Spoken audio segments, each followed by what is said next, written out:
dance of nature is an ancient rhythm. Gentle, persistent, and profoundly interconnected. From the winds that caress the tallest peaks to the waves that cradle life in the depths, every motion contributes to an unspoken choreography of harmony. Every creature has its part, the smallest plankton fueling the largest predators, the coral reefs providing shelter for bustling communities.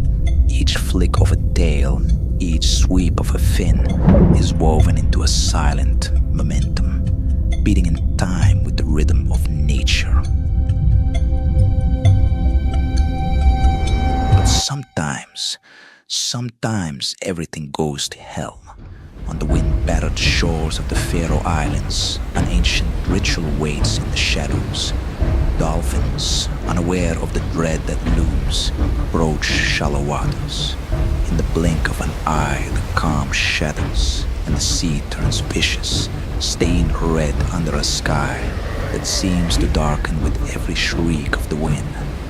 This is no graceful dance. It is a brutal slaughter. The once playful arcs of dolphin fins become frantic splashes against crimson tides. Tradition and violence clash in a symphony of chaos, and the serene ballet we knew so well is torn apart by shrieks of panic and the relentless surge of bloodied waves. It's a spectacle that defies explanation, forcing us to watch beauty devoured by brutality in a matter of moments. In this stark rupture, we confront an unsettling truth. The natural world can be radiant and vile all at once. Within a single heartbeat, the dance is over, brought to an end by human hands.